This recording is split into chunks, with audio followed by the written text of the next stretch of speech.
Hey there, happy almost Friday to you. It is Thursday though, and we are still watching a very slow paint dry of a forecast here.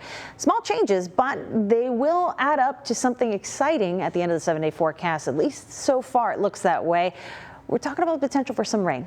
Still several days away, still a lot of unknowns, but the unknowns are looking better. So we'll talk about it. Let's start off with this wind situation. Overall, hasn't been a very windy day, but at times you get a good gust. And when I was driving into work today, I could tell you got to fight that steering wheel a little bit when you get a good gust. Here's a look at the strongest ones across our coastal bend neighborhoods. And I want to focus on some of the southern neighborhoods. We haven't had the strongest winds in places like Falfurrias and Hebronville, but a 20-mile-per-hour wind at just the right angle can help bring a little more of that juicy Gulf air to our more inland neighborhoods that have been dry over the past couple of days. That's where we're starting to see some of the changes in our dew point temperature.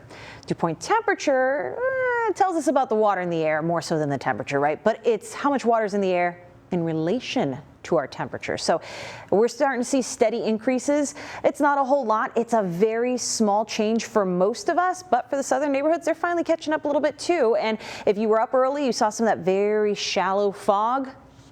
This is what is helping to make that part of our day-to-day. So expect it to come back again tomorrow morning. But dew points right now sitting in the 60s, so we're a little muggy, not overly humid, but it is a sign that this slow roller coaster ride is starting to go up and up and up to where we can finally notice some of those changes as slow as they've been.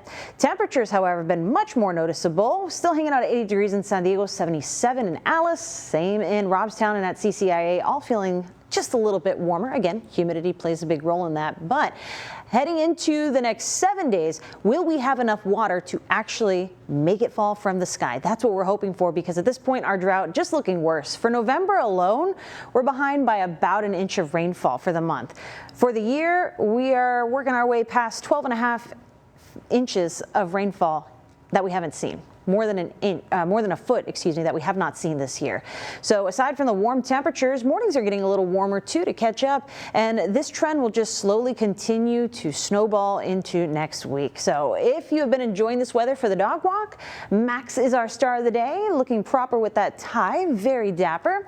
It's going to be a very similar scenario as we head into the next couple of hours. Temperatures slowly working their way back down to either side of 70 degrees, depending on where you are. Here in Corpus Christi, it looks like it's going to be the numbers that start with 6 by midnight, and we'll still have a breeze around 10 miles per hour by then, but heading closer to dawn, those winds will be much more calm, especially for the inland neighborhoods, and that's where some of that shallow fog will start to pop up again. Doesn't look like it's going to be as noticeable as it was this morning, and as we head into those mid-morning hours, it will be gone, but something to keep in mind if that is part of your commute, more of those inland neighborhoods, especially around the more grassy areas. But more humidity is on the way. We need more water in the air if we expect it to fall out of the sky, because you need clouds for rain, and that has even been something that's been hard to come by. So as we head into next Monday and Tuesday, dew point temperatures are going to be really on the up and up, and that is going to be timed nicely because we've got another big weather system heading our way as we head into the middle of next week.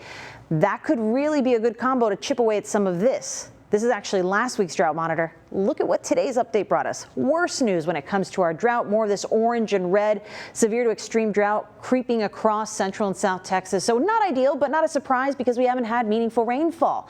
However, I do think odds are looking a little better. We're still 7 to 10 days out from those rain chances, but widely scattered showers not out of the question for next Wednesday, so keep your fingers crossed.